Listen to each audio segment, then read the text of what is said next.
कुछ कहना चाहेंगे? दिल्ली कार्यकारिणी का आपको सदस्य बनाया गया है, पहले तो बहुत-बहुत शुभकामनाएँ। कैसे देखते हैं इसको, अब की बार दिल्ली को किस तरीके से जीत के लाना है? देखो, मैं आपको बताना चाहूँगा कि भाजपा देश की सबसे बड़ी पार्टी है और 26 साल से जो दिल्ली में हम 93 में बीजेपी की सरकार थी, इस बार पूरा राष्ट्रीय नेतृत्व से लेकर दिल्ली नेतृत्व एकजुट मजबूती के साथ दिल्ली में हम भारतीय जनता पार्टी की सरकार बनाना चाहते हैं। उसके लिए संगठन के तौर पर सरकार, राष्ट्रीय नेतृत्व, सब लोग बड़ी मजबूती के साथ एक सुई के धागे में दिल्ली में हम ये जो सूखा है इसको ख़त्म करना चाहते हैं। अच्छा, बात करें बाबरपुर विधानसभा से, काफ़ी सक्रिय आप नेता रहे हैं। इस समय प्रबल दावेदारी आपकी मानी जा रही है, जयकरण चौधरी की मानी जा रही है। क्या ऐसा कारण है, क्या बाबरपुर विधानसभा में खास है जो वहाँ से आपका नाम उभर कर सामने आ रहा है? देखो, मुझे नहीं पता कि भाई क्या दावेदारी है। मैं तो भारतीय जनता पार्टी ज्वाइन करी है लोकसभा चुनाव में और राष्ट्रीय नेतृत्व मोदी जी की नीतियों से प्रभावित होकर, राष्ट्र को समर्पित होकर भारतीय जनता पार्टी की सेवा करने के लिए मैं भारतीय जनता पार्टी में आया हूँ। जो भी नेतृत्व का फैसला होगा उसको सर्वधार्य है और निसंदेह मेरा संकल्प है कि इस बार बाबरपुर में कमल को खिलाना है और दिल्ली में भारतीय जनता पार्टी की सरकार बनानी है। अच्छा, बात करें कांग्रेस के भी काफ़ी सक्रिय नेता रहे हैं, एक जाना-माना चेहरा जो जयकरण चौधरी का है, तो कितना फ़र्क पड़ने वाला है? क्योंकि बाबरपुर विधानसभा में एक बहुत बड़ी राजनीति है। देखो, मेरी जहाँ तक कांग्रेस की बात है, मैं कांग्रेस में 92 में विधानसभा का अध्यक्ष था और विभिन्न पदों पर रहते हुए, चाहे वो प्रदेश कांग्रेस कमेटी के सेक्रेटरी की बात है, पॉलिटिकल अफेयर्स कमेटी के मेंबर की बात है, डेलीगेट्स की बात है तीसरी बार, और मैं जब छोड़ के आया था तो लोकसभा का प्रभारी था, पूर्वी दिल्ली लोकसभा का। मेरा राजनीतिक जीवन पिछले 30 वर्षों से है और चाहे वो बाबरपुर विधानसभा, क्योंकि पहले मेरी विधानसभा यमुना विहार विधानसभा थी, फिर उसके बाद में वो किसी कारण से ख़त्म होगी। निसंदेह उसका नुकसान मुझे आज तक हुआ है। अगर यमुना विहार विधानसभा होती तो शायद हो सकता था कि ये जो मौका है वो हो सकता है कि मुझे पहले ही मिल गया होता, लेकिन बाबरपुर भी मेरी कर्म भूमि है। सुभाष मोहल्ला वार्ड उसका एक हिस्सा है, लेकिन मैं श्यामलाल कॉलेज में रहा, NSY की मैंने राजनीति करी, यूथ कांग्रेस की राजनीति करी, स्वर्गीय रामबाबू शर्मा जी के नेतृत्व में, अरविंदर सिंह लवली जी के नेतृत्व में, शीला दीक्षित जी के मार्गदर्शन में। तो मुझे भली भांति बाबरपुर के, चाहे वो बलबीर नगर हो, गोरख पार्क हो, ईस्ट ज्योति कॉलोनी हो, छज्जूपुर हो, सभी भली भांति उन सब एरियाओं से मेरा व्यक्तिगत है और पर्सनल संबंध है, जो कि आज मुझे बाबरपुर में निसंदेह फ़ायदा मिलेगा। क्या एम फैक्टर पे भी जयकरण चौधरी जी का कुछ प्रभाव पड़ने वाला है?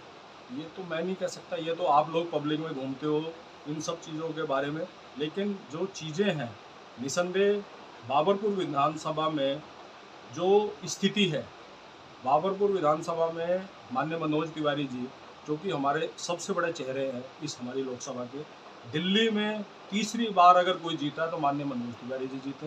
किसी कारणवश अगर मान लिया हम बाबरपुर में आए हैं तो उसका एक कारण मैं ये व्यक्तिगत समझता हूँ कि हमें आदर्श समाज में भी हमें गौर करना पड़ेगा, चाहे वो इन्फेक्टर हो, चाहे वो दूसरी चीज़ें, जिससे कि जो ये बाबरपुर में जो चीज़ें रही है निसंदेह उसका कमल बाबरपुर में खिले। 30 साल हो गए आपको राजनीतिक करियर में, और 30 साल की इस राजनीतिक करियर में देखते हुए जो आज इस बाबरपुर विधानसभा में जो आप एक नेता के पद पर आ रहे हैं, तो क्या लगता है आपको कि ये लोग वोट देंगे किस लेवल पे? मुझे, देखो, मैं भारतीय जनता पार्टी का एक छोटा सा कार्यकर्ता, जी।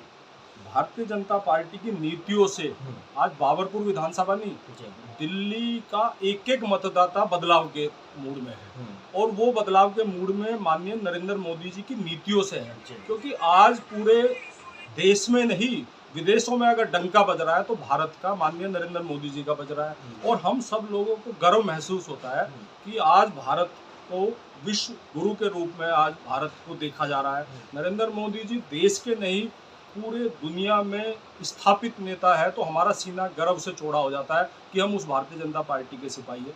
मैं भी भारतीय जनता पार्टी ज्वाइन करी है तो सिर्फ नरेंद्र मोदी जी की नीतियों से प्रभावित होकर उनकी विचारों से प्रभावित होकर इस देश को जो आगे ले जाने का विजन है वो माननीय नरेंद्र मोदी जी का है।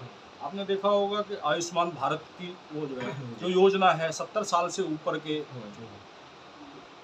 उसमें आज दिल्ली क्यों अछूता है? दिल्ली के मेरे बुजुर्ग, मेरी माताएं बुजुर्ग क्यों अछूते हैं? ये जो अरविंद केजरीवाल की आम आदमी की सरकार है, क्या दिल्ली के उन लोगों को नहीं है कि वो 5 साल का आयुष्मान जो है उसको उनको जो वंचित रखा जा रहा है उनको फायदा मिले? 5 लाख रुपए का पूरे भारत में ये सब चीज़ें हो रही है, दिल्ली उससे अछूता है। तो यही इसी का संकल्प है कि आज फिर दिल्ली के लोग एक बार फिर बदलाव के मूड में है और दिल्ली में 2025 में निश्चय ही कमल खिलेगा और उसमें बाबरपुर भी अछूता नहीं रहेगा। आम आदमी पार्टी के अभी बात की आपने, तो क्या कहना चाहेंगे आम आदमी पार्टी की जो छवि है आज, इसके बारे में आप क्या कहना चाहेंगे? देखो, जहाँ तक छवि है वो तो छवि मैं क्या कहना चाहूँगा, पिछले 10 सालों से जो दिल्ली ने झेला है वो दिल्ली की जनता देख रही है कि दिल्ली ने जिस सपने के रूप में आम आदमी पार्टी को वोट दिया था वो है कहाँ। चाहे वो ठेका मजदूरों की बात हो, चाहे वो क्लस्टर की बात हो, वो पक्के उसकी बात हो, पानी बिजली की बात हो, आज जो स्थिति है वो कहीं से सब चीज़ें छलावा है। पानी के बिल आप देख लो, बिजली के बिल आप देख लो।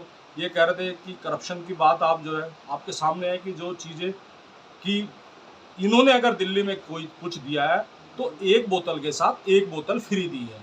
आप जो ये फ्लाईओवर है, स्ट्रक्चर है दिल्ली का, उन सब चीज़ों पर अगर दौड़ाओ तो 10 साल में दिल्ली को मिला क्या है? सिर्फ ठगने के अलावा दिल्ली को कोई बाबरपुर की जहाँ तक विधानसभा की बात है, बाबरपुर में कोई नया एक हॉस्पिटल कोई नया पिछले 10 साल से खुला हो, पिछले 10 साल में कोई बड़ा सेंट्रल स्कूल हो, कोई नया कोई काम ऐसा हो जिससे कि बाबरपुर में कोई, मुझे तो आज तक नज़र नहीं आ रहा। आप भी मेरे अगली बात ही आप भी उस बात को देख सकते हैं कि बाबरपुर में